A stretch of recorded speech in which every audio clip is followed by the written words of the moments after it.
नमस्ते प्यारे साथियों, तैयारी चल रही है। आज हम पुनः संत श्रृंखला और एक अपने दुर्ग की श्रृंखला चल रही थी, तो आज वापस अपन उसको शुरू कर रहे हैं। तो संत श्रृंखला के अंदर आज हम उस संत का जिक्र करेंगे जो वागड़ का एक महान संत हुआ है, जिसको त्रिकालदर्शी कहा गया है, भविष्यवेता कहा गया है, सिद्धहस्त कहा गया है और कृष्ण का अंश अवतार कहा गया है, जिसने वागड़ क्षेत्र के अंदर जो कार्य गोकुल के अंदर अपने भगवान कृष्ण ने जो रासलीला की थी वो वागड़ क्षेत्र के अंदर रासलीला संत माऊजी ने की थी। तो आज अपन जो त्रिकालदर्शी है, जो धर्म रक्षक है और दलितों उद्धारक है, समाज सुधारक है, उसके बारे में आज अपन विस्तृत चर्चा करेंगे। मैंने एक लाइन लिखी है, दन्ना पीपा को जाज मिला, दादू चरण रमा गए। इस लाइन के अंदर अपने राजस्थान के 10 प्रमुख संतों का उल्लेख है, जिसमें संत माऊजी भी एक है। सबसे पहले नंबर 1 दन्ना, नंबर 2 पीपा, और ये जा का मतलब हो गया आपके जाम्बोजी, ये हो गया आपके नंबर 3 पे। और ये जो ज है इसका मतलब हो गया जसनाथ जी, ये सूत्र मैंने पहले भी बताया था, ये हो गया आपके नंबर 4 पे। मी का मतलब हो गया आपके मीरा, ये नंबर 5 पे। ला का मतलब हो गया आपके लालदास जी, लालदास जी, ये नंबर 6 पे हो गए। दादू हो गया आपके नंबर 7 पे। चरण का मतलब हो गया चरणदास जी, बहुत बड़े संत हुए हैं, ये नंबर आपके 8 पे हो गए। र पे हो गए रजब जी, ये नंबर 9 पे। और माँ पे आ गए आपके, जिसकी आज अपन चर्चा कर रहे हैं, संत माऊजी, ये नंबर 10। इस सूत्र के हिसाब से आप राजस्थान के 10 प्रमुख संतों को एक साथ ट्रिकली याद कर सकते हैं। दन्ना पीपा को जाज मिला, दादू चरण रमा गए। और ये जो मैंने लिखा है वाक्य और सीक्वेंस से लिखा है, कई बार इनकी उम्र के हिसाब से पूछा जाता है कि पहले जन्म किसका हुआ, फिर बाद में किसका हुआ, उसके बाद किसका हुआ। तो मैंने बिल्कुल सबसे पहले दन्ना का जन्म हुआ, फिर पीपा का हुआ, फिर जाम्बोजी का हुआ, फिर जसना जी का हुआ, फिर मीराबाई का हुआ, मीराबाई के बाद लालदास जी का हुआ, फिर दादू का हुआ, फिर चरणदास जी का हुआ, फिर रजब जी का हुआ और फिर संत माऊजी का। तो ये सीक्वेंस भी है, कई बार पूछी जाती है कि पहले कौन हुआ, इनका काल कर्म क्या है। तो सबसे पहले दन्ना सबसे प्राचीन है, इसके बाद पीपा, ऐसे आपको याद रखना है, जाम्बोजी। तो ये सीक्वेंस भी है, वहाँ भी ये काम आ सकती है। तो आज अपन चर्चा कर रहे हैं जो नंबर 10 पे है, जो नंबर 10 पे है, संत माऊजी। संत माऊजी का जीवन परिचय क्या है, इनका जन्म 1715 याद रखना है, ये ईस्वी सन है 1715, मतलब 1715 में इनका जन्म हुआ था।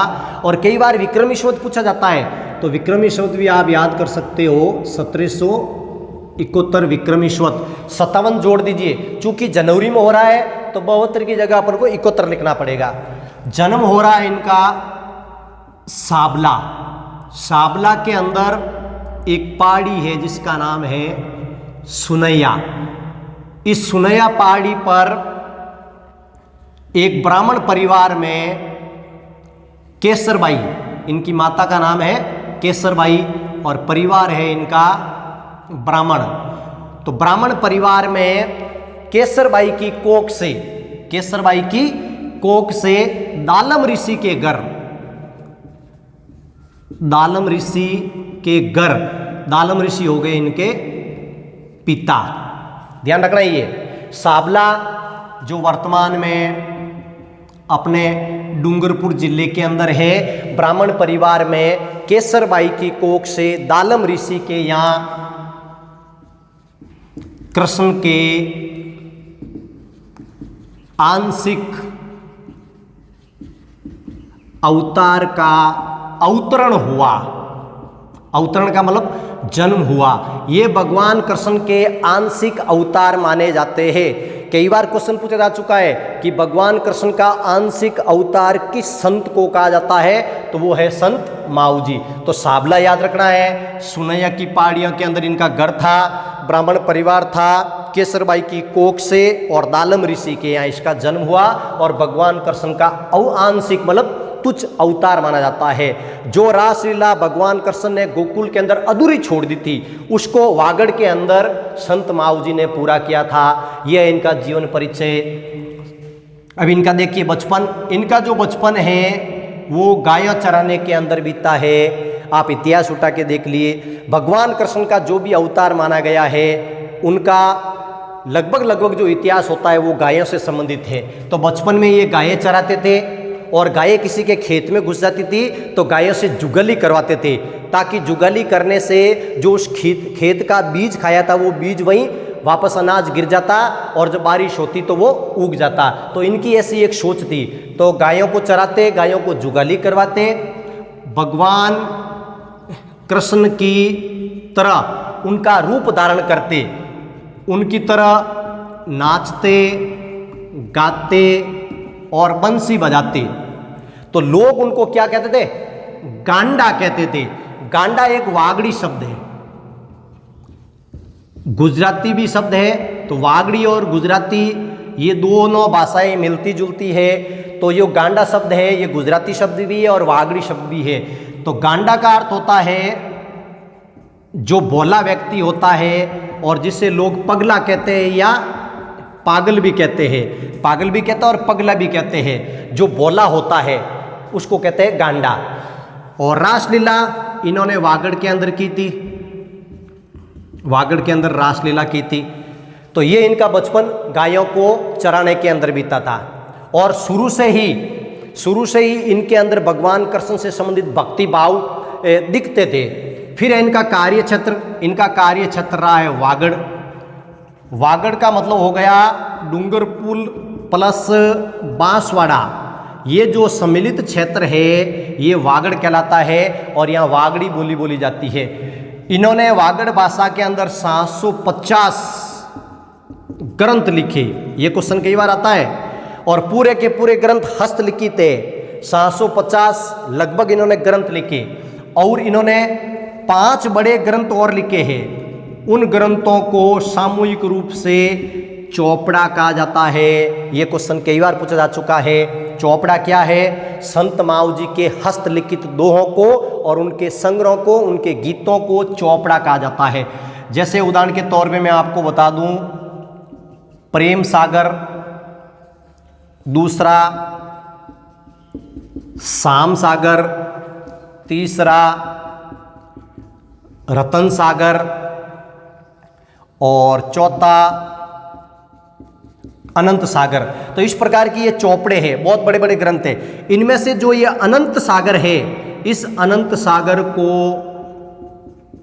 मराठा यानी पेशवा बाजीराव यहां से ले गया था। फिर बाजीराव से अंग्रेजों ने छीन लिया और अंग्रेज इसको कहां ले गए? लंदन ले गए। देखिए अनंत सागर जो संत माऊ जी के द्वारा रचित एक चौपड़ा है जो आज वर्तमान में लंदन म्यूजियम के अंदर पड़ा है। जो कैसे पहुंचा? बाजीराव यहाँ से ले गए थे और बाजीराव से किसने छीन लिया? अंग्रेजों ने। और अंग्रेजों ने कहाँ ले जाके रख दिया इसको? लंदन म्यूजियम में आज वहाँ पड़ा है। इस अनंत सागर के अंदर विज्ञान से संबंधित ज्ञान भरा हुआ है। ध्यान रखना ये संत माऊ जी ने 300 से अधिक भविष्यवाणियां की थी और आज 300 वर्ष बाद वो सच साबित हो रही है। संत माऊ जी ने वायुयान, उपग्रह, इनके चित्र कपड़े पर बनाए और आज हूबहू वो चित्र बिल्कुल उपग्रह से मिलते हैं, वायुयान से मिलते हैं, एरोप्लेन से मिलते हैं। आज जो एरोप्लेन, जो उपग्रह जिनके माध्यम से मानव आसमान व अंतरिक्ष की सैर कर रहा है, उनकी परिकल्पना आज से 300 वर्ष पहले संत माऊ जी ने कर दी थी। संत माऊ जी ने भविष्यवाणी की थी कि साम्राज्यवाद का अंत होगा, प्रजातंत्र की स्थापना होगी। प्रजातंत्र की स्थापना होगी।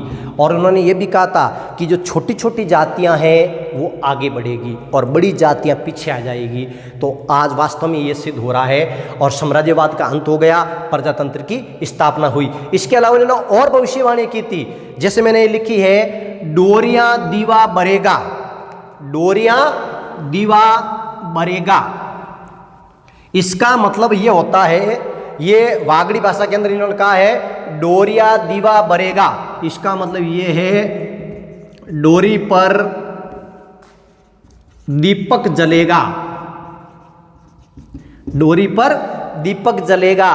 सीधा सा अर्थ है आज बिल्कुल तारों पर बिजली आ रही है और बल्ब जल रहा है। तो इन्होंने भविष्यवाणी 300 साल पहले ही कर दी थी, डोरिया दीवा बरेगा, डोरी पर दीपक जलेगा, मतलब बिजली की ओर इशारा है, बिल्कुल तारों पर बिजली है और बल्ब चमक रहा है। फिर इन्होंने घोषणा की थी पर ये पानी बिसाएगा। इन्होंने कहा पानी मोल बिकेगा, मतलब पानी का नाप तोल होगा। बिल्कुल सही है। आज देख लीजिए अपने बिस्लरी की बोतलों के अंदर पानी का माप तोल हो रहा और बिक रहा है। तो इन्होंने पहले ही कह दिया था पर ये पानी बिसाएगा, पानी का माप तोल होगा, पानी बिकेगा और बिस्लरी की बोतलों में बिक रहा है। फिर इन्होंने कहा वायरे वात थाएगा, वायरे वात थाएगा। इन्होंने कहा हवा में बातें होगी। हमारी मारवाड़ की जो महिलाएं हैं वो भी कहती है कि बायरे में बातें करें, और बिल्कुल आज वो संभव हो गया कि बायरे में क्या हो रही है, बातें हो रही है। तो ये 300 वर्ष पहले संत माऊ जी कह के चले गए वायरे बात थाएगा, हवा में बातें होगी। बिल्कुल सही। देख लीजिए मोबाइल बिना किसी तार के, बिना किसी कनेक्शन के आदमी बिल्कुल हवा में बातें कर रहा है। तो ये भविष्यवाणी इन्होंने पहले ही कर दी थी। और कहा था समुद्र का खारा पानी मीठा होगा। बिल्कुल सही है। आज समुद्र के खारे पानी को फिल्टर किया जा रहा है और उसको पेयजल के रूप में बनाया जा रहा है। तो समुद्र का खारा पानी मीठा किया जा रहा है, 300 साल पहले कहा था और आज उनकी ये भविष्यवाणी सच हो रही है। तो ये पूरी की पूरी, जैसे एरोप्लेन भी देख लीजिए, उपग्रह देख लीजिए, इन्होंने बहुत सारी भविष्यवाणी ऐसे की थी जो पूरी की पूरी क्या हो रही है, सच हो रही है। अब आगे चलिए, इन्होंने जो भी ये भविष्यवाणियां की है गीत और दोहों के माध्यम से की है, गीत व दोहों के माध्यम से की है। जब गीत और दोहों के माध्यम से कोई भविष्यवाणी की जाती है तो उसको एक शब्द में आगमवाणी कहते हैं। ये विशेष ध्यान रखना। क्या कहते हैं? आगमवाणी। जो गीतों के द्वारा, जो दोहों के द्वारा जो भविष्यवाणी होती है उसको आगमवाणी कहा जाता है। अब इनका जो अपने धार्मिक स्थल बना है, जहाँ इन्होंने तपस्या की है, रासलीला की है, वो स्थान है वैणेश्वर धाम।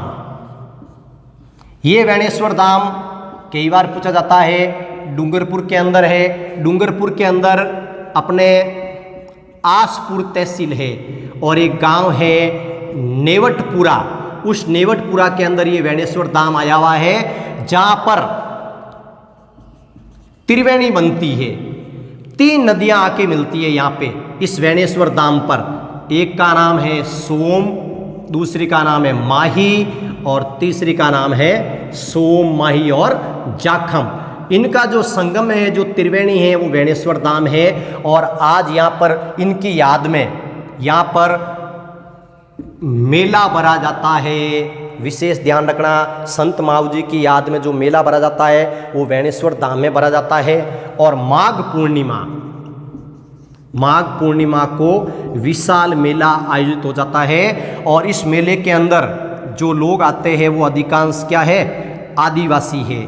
अधिकांश जनजाति लोग यहाँ भाग लेते हैं और इसको आदिवासियों का कुंभ कहा जाता है या वागड़ का कुंभ कहा जाता है। बहुत बड़ा मेला भरा जाता है और इसी मेले में आदिवासी लोग अपना जीवन साथी चुनते हैं। यहाँ से लड़का और लड़की दोनों सहमत होकर वहाँ से भाग जाते हैं और फिर जब उनकी संतान उत्पन्न हो जाती है तो वो पुनः अपने गांव लौटते हैं और पंचायत बैठकर उस विवाह को क्या करती है, मान्यता दे देती है। तो जीवन साथी चुनने का जो है वो यही मेला है। और वैसे भी आपको पता हो डूंगरपुर के अंदर सर्वाधिक मेले भरे जाते हैं 21 साल के अंदर। अब मैं बता दूं 2 मेले तो वहाँ अनिवार्य रूप से भरे जाते हैं। तो 21 मेले डूंगरपुर के अंदर आयोजित होते हैं। हर साल 2 मेले भरे जाते हैं, हर 6 माह के अंदर एक मेला भरा जाता है। तो ये भी मेला जो भरा जाता है वो वहीं भरा जाता है। और यहाँ वैनेश्वर धाम के अंदर एक शिवलिंग की पूजा होती है।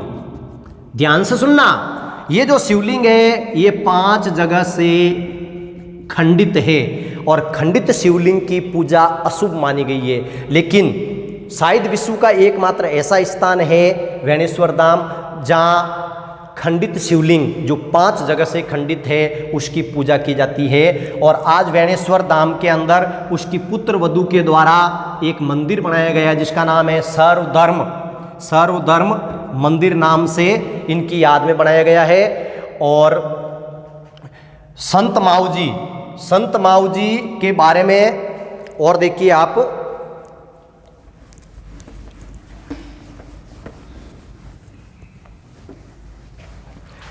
संत माऊ जी को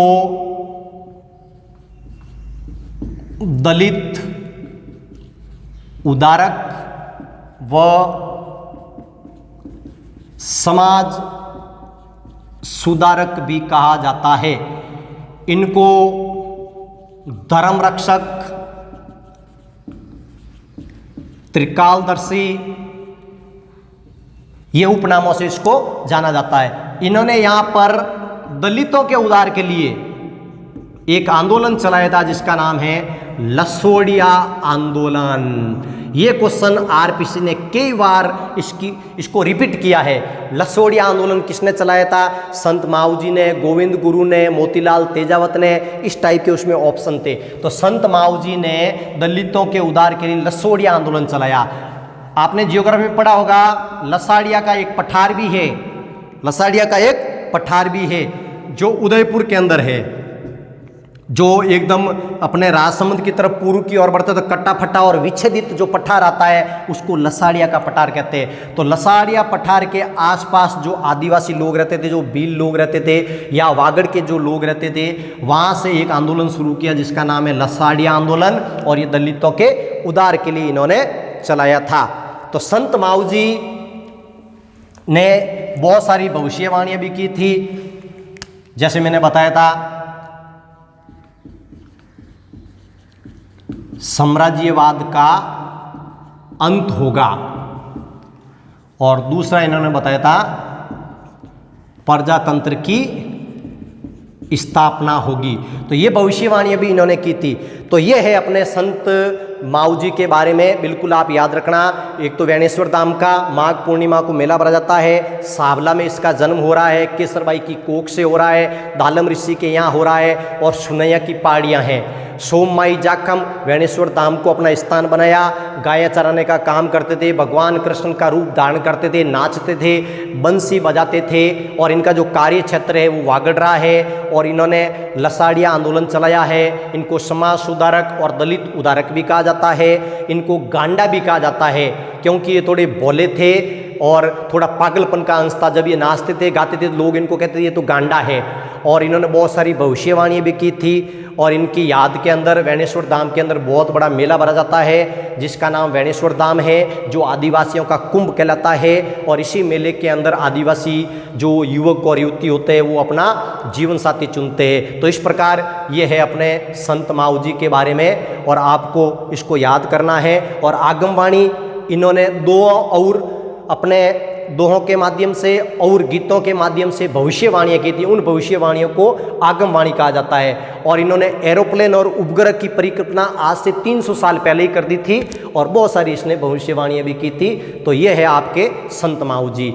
चलो नेक्स्ट एक और वीडियो के अंदर अपन इस लाइन के अंदर जो आ रहा है, जैसे लालदास जी हो या मीराबाई हो, जो भी 10 संत है, इनमें से अपन कल एक और चर्चा करेंगे। तब तक के लिए जय हिंद।